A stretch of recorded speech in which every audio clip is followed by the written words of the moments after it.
अस्सलाम वालेकुम, मैं हूं शेख ज़फ़ार रज़ा जावा, आपका अपना एस्ट्रोलॉजर। हम्दो सना है रब्बुल इज़्ज़त की, दुरूद व सलाम मोहम्मद व आले मोहम्मद सल्लल्लाहु अलैहि वसल्लम। एक्वेरियस मंथली हॉरोस्कोप नवंबर 2022, आपका ये महीना कैसा गुजरेगा। एक्वेरियन, इस महीने में आपके लिए बहुत बड़ी बड़ी खबरें जो है मौजूद हैं। पर्सनैलिटी ट्रेड्स के हवाले से, फाइनेंस के हवाले से, आपकी फैमिली, घर, प्रॉपर्टी, सवारी, आपका कैरियर, आपकी शादी और बच्चों के साथ, और आपकी मंगनी। मोस्ट इम्पोर्टेंट ये वो चीज़ें हैं जो इस महीने में आपके जो है वो पूरा फोकस इनके ऊपर रहेगा। एक चीज़ और ऐड करता चलूँ, आपकी जॉब और आपकी हेल्थ भी, ये भी बहुत अहम सेक्टर होंगे इस महीने में। मेरी कोशिश होगी कि मैं आपको ज़्यादा से ज़्यादा और बेहतर से बेहतर गाइड कर सकूं। वीडियो देखने के बाद अपनी राय से ज़रूर आगाह कीजिएगा। चैनल पे दोबारा आने के लिए चैनल सब्सक्राइब करके बेल बटन ज़रूर पुश कर लीजिएगा। सबसे पहली जो बात हो रही है वो हो रही है कि आपका अपना रूलिंग प्लैनेट जो है वो 23 अक्टूबर को स्टैंड बाय हो चुका है। इसका स्टैंड बाय होना आपके लिए बहुत बड़ी बड़ी चीज़ों को जो है वो बेहतरी की तरफ लेके जा रहा है। आप जो कि पहले बहुत कोशिश कर रहे थे और कुछ मामला जो है वो डिलीवर नहीं हो पा रहे थे, कम्युनिकेशन स्किल्स थोड़ी डिस्टर्ब हो रही थी। मैंने पहले भी अपनी एक वीडियो में कहा था कि सैटर्न जहाँ पे भी होता है वहाँ से चौथी, सातवीं और 10वीं नज़र जो है इसकी वो काम कर रही होती है। चौथी जो खानगी मामला था आपके ज़ेर नज़र थे, उनमें आपको बेटरमेंट मिलेगी। फिर जो आपके रिलेशनशिप के मामला डिस्टर्ब हो रहे थे उसमें भी इंशाल्लाह बेटरमेंट आएगी। कैरियर रोज़गार के आप जो बड़ी कोशिश करके एफर्ट डाल रहे थे और रिजल्ट नहीं मिल रहा था, अब उसके रिजल्ट भी आपको मिलने शुरू हो जाएंगे। बैक एंड पे अगर मैं देखूँ तो 12वें चुके घर का आगे में तो लाशोरी तौर पे भी जो डिस्टर्बेंस थी उसकी वजह से हेल्थ इश्यूज़ जो आपके बन रहे थे उस मामले का भी खात्मा होगा। अब आप जो है वो आगे की तरफ चलना शुरू हो जाएंगे। अच्छा, मैंने जब सैटर्न रेट्रोग्रेड हुआ था तो मैंने इस पर एक वीडियो की थी और मैंने आपसे कहा था कि अब जो है वो आपको पहले से कहीं ज़्यादा एफर्ट डालनी होगी और सैटर्न आपसे मांगेगा रूल्स एंड रेजुलेशंस की पासदारी। सेकंड, आपको ये कहेगा कि आपको पहले से ज़्यादा एफर्ट डालनी है, प्रैक्टिकल ज़्यादा होना है। तो जो लोग प्रैक्टिकल रहे उन्होंने बड़ा इसको बेनिफिट भी लिया, लेकिन जिन लोगों ने प्रैक्टिकलिज्म को छोड़ा वो थोड़े से तंग हुए। फिर चूँकि ये एक एयर साइन है तो आपकी थॉट्स जो थी 12वें घर का भी आके उसमें जो इंतशार था उसने भी आपको थोड़ा डिस्टर्ब किया था, वो भी मामला बेहतर होंगे। आप एक बड़े ही ह्यूमन पर्सनैलिटी होते हैं, ह्यूमन रिलेशनशिप में आपका बड़ा अच्छा होता है, लोगों की मदद करना। इवन के आप तो कई बार राह चलते कि जो है मदद करने की तरफ माइल हो जाते हैं। उसमें भी जो आपके लिए प्रॉब्लम्स आ रही थी, आप कोशिश के बावजूद नहीं कर पा रहे थे, अब वो सारा कुछ जो है वो इंशाल्लाह चलना हो जाएगा, शुरू हो जाएगा। लेकिन यहाँ पे एक चीज़ और है, जैसे मैंने कहा था कि आपको जो है वो स्ट्रिक्टली जो है कवानीन की पासदारी करनी है। तो जिन लोगों ने कवानीन की पासदारी नहीं की थी, अब चूँकि ये वापस आकर स्टैंड बाय हुआ, तो जैसे जैसे ये गुजरेगा, जिन जिन डिग्रीज़ पे उन्होंने गड़बड़ की थी वो उसी डिग्रीज़ पे सब कुछ उनके सामने जो है वो आना शुरू हो जाएगा। तो ये वो चीज़ होती है जो कुदरत आपको, जैसे कहते हैं ना कि मालिक का एक फरमान है कि हम दे के भी आजमाते हैं, हम ले के भी आजमाते हैं। तो कई बार आपको डील दी जाती है, इख्तियार दिया जाता है, कुव्वत दी जाती है कि आप तो ये चीज़ जो है वो उठा लें। आप नहीं उठाते, आप बच जाते हैं। लेकिन अगर आप वहाँ से उठा लेते हैं तो उस वक्त तो कोई नहीं देख रहा, लेकिन बाद में वो चीज़ें पुट अप हो जाती हैं और मामला ख़राब हो जाते हैं। ये चीज़ें अब इंशाल्लाह आपके सामने आना शुरू हो जाएंगी। सीधे लफ्ज़ों में कहूँ तो जो आपने पिछले जो है वो तकरीबन 140-44 दिनों में जो बोया है, आपको वही अब जो है वो काटना है। अगर आप सिरात मुस्तकीम पे रहे तो अगला आप बेफिक्र हो जाइए, आपको बहुत कुछ उसका रिवार्ड की शक्ल में कुदरत जो है वो नवाजने जा रही है। खानमाल का हाकिम सियारा जुपिटर जो कि रेट्रोग्रेड है, लेकिन अब अपने ही घर में जो है वो आ चुका। इस तरह जो फाइनेंशियल मामला हैं उसमें भी आपके बेहतरी आएगी। फिर चूँकि आपके 11वें घर का हाकिम है, अभी आपकी ख्वाहिशात की तकमील पूरी तरह से मुमकिन तो नहीं है, लेकिन आहिस्ता आहिस्ता ये भी बेहतर हो चला जाएगा। और 23 नवंबर को जबकि जुपिटर जो है वो स्टैंड बाय हो जाएगा तो फिर आपके मामला बड़े ही अच्छे तरीके से सेटल डाउन होंगे। दोस्त साहब आपका भरपूर तावन भी आपको मिलेगा और फाइनेंशियल पोजीशन भी आपकी जो है वो स्ट्रॉन्ग से स्ट्रॉन्ग इंशाल्लाह होती चली जाएगी। होगा ये ग्रेजुअली, लेकिन इंशाल्लाह ये होता चला जाएगा। अब अगर मैं अगले स्टेप पे आऊँ तो तीसरा आपका जो जायचे का घर है उसका लॉर्ड 5वें घर में रेट्रोग्रेड है और यही आपके जो है वो 10वें कैरियर रोजगार का भी हाकिम है। 5वीं पोजीशन इसकी अच्छी है, लेकिन अब चूंकि ये रेट्रोग्रेड हो रहा है तो क्या होगा, आप एक से ज़ायद कामों की तरफ जाना चाहेंगे, लेकिन आपको जो है वो थोड़ी सी कमी का एहसास होगा। गुफ्तगू में आप थोड़े से हाइपर हो सकते हैं। तेज़ रफ्तारी से गुरेज कीजिएगा। टेक्स्ट मैसेजेस और स्पेशली आप जो गैजेट्स यूज़ करते हैं नशोशात के लिए, ईमेल्स आपकी हो गई, आपके टेक्स्ट मैसेज हो गए, वॉइस मैसेजेस हो गए, इसमें आपको जो है वो सेल्फ कंट्रोल की तरफ ज़्यादा जो है बढ़ने की ज़रूरत है। फिर चूँकि आपके कैरियर रोज़गार का लॉर्ड है, आप एक से ज़ायद काम की तरफ जाना चाहेंगे, लेकिन आपको उतनी कामयाबी नहीं मिलेगी जितनी कि आप सोच रहे होंगे। मरकरी वहीं पे मौजूद है, वीनस मौजूद है, प्रोग्रेस है, बट ये चूँकि सन के अंडर है, इसलिए आपको थोड़ा सा मोहतात रवि इख्तियार करनी है।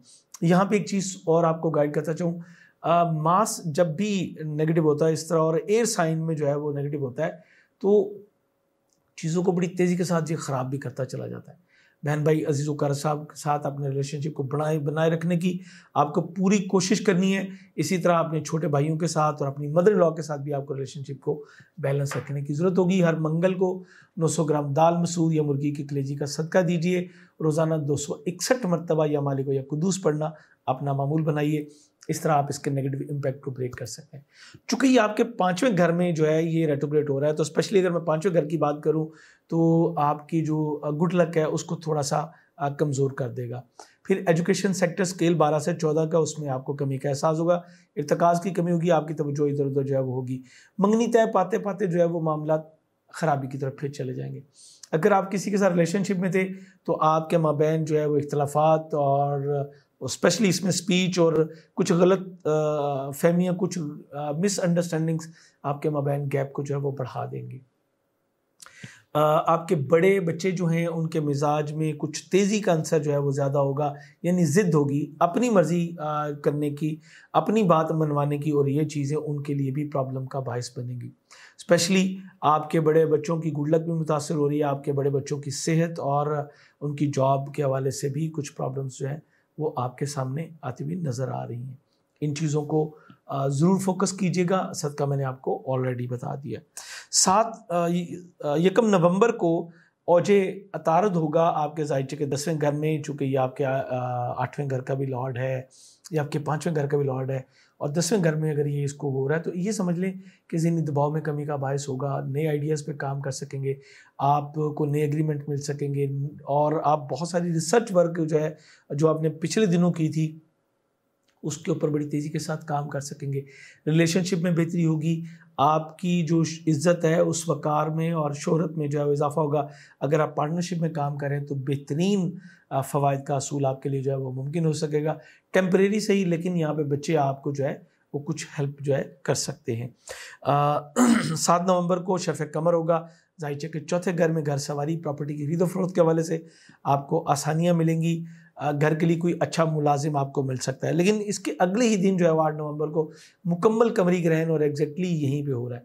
सो बड़ी एहतियात के साथ आपने मामलात को लेकर चलिएगा। शफ़े कमर पे आपको हमेशा की तरह एक अलग वीडियो हमारे दूसरे चैनल से शफ़े कमर, दुआओं की कबूलियत का ख़ास वक़्त और ख़ास अमल ये दिया जाएगा, और बिल्कुल इसके साथ ही आपको जो है वो कमरी ग्रहण की वीडियो भी जो है वो दी जाएगी, जिसमें आपको बताया जाएगा इसकी ड्यूरेशन क्या है, आपके ऊपर इसके इम्पैक्ट तो मैंने आपको भी बता दिए कि आपको बल्कि मैं ये बताता चलूँ कि आपको जो है वो घर की तब्दीली का सामना करना पड़ सकता है जॉब के हवाले से, और किसी मुलाजिम के साथ कुछ मामला डिस्टर्ब आपके हो सकते हैं, या आपके जो ओपन एनिमीज़ हैं या आपके खानगी माहौल को डिस्टर्ब करने की कोशिश करेंगे। कोशिश कीजिएगा ग्रहण के एक दिन पहले बाद में ये जो है कोई बड़ी डील, और स्पेशली अपनी फैमिली के हवाले से यानी घर सवारी के हवाले से जो है वो ना कीजिएगा, और फैमिली मैटर्स को भी इन दिनों में पुटअप करने की कोशिश मत कीजिएगा।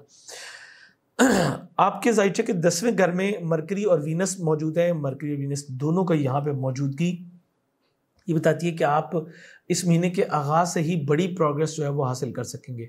नेम फेम मिल सकेगा और बड़ी पॉपुलैरिटी मिलेगी, इज़्ज़त वक़ार में इजाफा होगा। इसके अलावा चूँकि ये आपके 4थे घर का है तो ऐन मुमकिन है कि आप जो है कोई प्रॉपर्टी बाय कर सकते हैं, जिसमें आपके जो है कारोबारी मामलात के लिए ये बाय करना भी आपके लिए बहुत अच्छा होगा। फिर ओवरसीज़ ट्रैवल आपको मिल सकता है कारोबारी वाले से। स्पिरिचुअलिटी की तरफ तवज्जो बढ़ेगी। जो आपके सिबलिंग्स हैं, ससुराली सिबलिंग्स हैं, उनके साथ रिलेशनशिप बेहतर होगा, वहाँ से भी आपको बेनिफिट मिलेगा। मदर इन लॉ के साथ रिलेशनशिप बहुत अच्छा रहेगा, वालिद के साथ रिलेशनशिप अच्छा रहेगा। अच्छी तब्दीलियों का आपको सामना होगा जिसमें आपको पावर मिल सकती है, अथॉरिटी मिल सकती है, या आपके ज़िम्मे कुछ खास टारगेट्स जो हैं वो किए जा सकते हैं, चूँकि सन भी यहीं पे आपके 10वें घर में मौजूद है। और इस मैटर में आपका जो स्पाउस होगा या वर्किंग पार्टनर होगा वो बहुत अहम किरदार जो है वो अदा कर रहा है। फिर यहीं पे आपकी मंगनी शादी, मंगनी की तो नहीं, खैर आपकी शादी तय पाने के इम्कान बहुत रोशन होंगे। रिलेशनशिप के हवाले से आप इस महीने बहुत ही खुशकिस्मत रहते हुए नज़र आते हैं, क्योंकि 22 को सन 10वें घर से जो है वो 11वें घर में जाएगा। तो जहाँ पे आपके वालिद यहाँ पे आपके लिए बड़ी सपोर्ट कर रहे थे, आपका स्पाउस आपको बड़ी सपोर्ट कर रहा था, वर्किंग पार्टनर सपोर्ट कर रहा था, ये मज़ीद आपके लिए बेनिफिशियल हो जाएगा। जब ये ज़ायचे के 11वें घर में जाएगा, आपको पावर अथॉरिटी के साथ साथ आपकी ख्वाहिशात की तकमील होगी। सरकारी महकमे जो है वहाँ से आपको बेनिफिट मिल सकता है। आपके ऐसे दोस्त अहबाब जो कि एज में बड़े हैं, आपके वालिद की एज के हैं, या कोई गवर्नमेंट सेक्टर में जो आपके दोस्त अहबाब हैं, उनसे भरपूर आपको बेनिफिट्स मिल सकते हैं। आपको जो है वो माली मामलत भी मिल सकती है यहाँ से। इसके अलावा ये आपकी ख्वाहिशात की तकमील में बड़े अच्छे अंदाज में जो है वो मावनत भी कर सकते हैं। 21 नवंबर को कमर दरकब होगा ज़ायचे के 10वें घर में। आपको थोड़ा मोहतात रहना है, स्पेशली जो जॉब पर्सन है, इनसे मैं कहूँगा स्ट्रॉन्गली कि इन दिनों में जॉब छोड़ने की गलती न कीजिएगा। और आपका कोई कोलीग जो है वो कुछ बैक बाइटिंग कर सकता है, जिससे आपका कैरियर जो है मुतासर हो सकता है। बर वक्त 2 किलो चावल, आटा या दूध का सदका देके आप इसको कवर कर सकते हैं। वक्त कैसे पता चलेगा? जो मैंने लफ्ज़ बर वक्त आपका इस्तेमाल किया, हमारे जो फेसबुक के और इंस्टाग्राम का पेज है एस्ट्रो जावा के नाम से, और यहाँ पे भी हम अपडेट करते हैं कमर तक कब स्टार्ट हो रहा है, किस तारीख को, कब तक आपको एहतियात करनी है, उसकी ड्यूरेशन क्या है, सदका क्या देना है, ये तमाम चीज़ें। सो आप हमें वहाँ पे फॉलो करके ये चीज़ें आप हासिल कर सकते हैं। 23 नवंबर को सजिटेरियस में यानी गुड लक के घर में जो है ये कंजक्शन होगा सन और मून का। आपकी गुड लक में इजाफा होगा, जॉब के मामला, सेहत के मामला में बेहतरी रहेगी। और 26 नवंबर को यकम जमादुल अव्वल होगी, यानी यहीं पे मून राइज करेगा 11th में और एक फायर साइन में। इस तरह मामला बड़ी अच्छे अंदाज में जो है वो आगे बढ़ेंगे। आप बड़े पुरजोश अंदाज में इस कमरी महीने में अपनी ख्वाहिशात की तकमील के लिए जो है वो कोशिश होंगे, और कामयाबी इंशाल्लाह आपके कदम चूमेगी। ये था आपका इस महीने का जो है वो हॉरोस्कोप, और मैं उम्मीद करता हूँ कि आप इसके मद्देनज़र अपने लिए बहुत आसानियाँ जो है वो पैदा कर लेंगे, चूँकि आपको पता होगा प्लस माइनस क्या है। बेहतरीन जेमस्टोन आपके लिए आप ब्लू सफ़ायर वेयर कर सकते हैं, आप लाजवत वेयर कर सकते हैं, आप अकीकसिया वेयर कर सकते हैं। ये तीनों स्टोन आपके लिए बहुत अच्छे। और अगर आपका फोकस अपनी फाइनेंस हो, अपना कैरियर हो, तो फिर येलो सफ़ायर वेयर कीजिए। ये दोनों स्टोन आपके लिए इंशाल्लाह बेहतरीन बेनिफिशियल साबित होंगे। बेहतरीन जेमस्टोन के लिए आप हमारी वेबसाइट jawagem.com विजिट कर सकते हैं, या व्हाट्सएप नंबर पे आप हमसे डिमांड कर सकते हैं। आप दुनिया में कहीं भी हों, ये तमाम चीज़ें आपको मिल सकती हैं। जैसे कि मैं हर बार कहता हूँ, ये जितनी चीज़ें हैं ये जनरल है, इंडिविजुअल। अगर आप अपने बारे में जानना चाहते हैं, अपने मैटर्स को डिस्कस करना चाहें, व्हाट्सएप नंबर पे आप रब्ता करके अपने लिए अपॉइंटमेंट ले सकते हैं। और इंश्योर कीजिए इस चीज़ को कि क्या आपने अपनी 60 की रेमेडी कर ली है। अगर नहीं की तो पहले फुर्सत में कीजिए, इसको इग्नोर मत कीजिए। सैटर्न का अगला पीरियड जो है वो इससे भी टफ साबित हो सकता है। इजाज़त चाहूँगा। अल्लाह हाफ़िज़।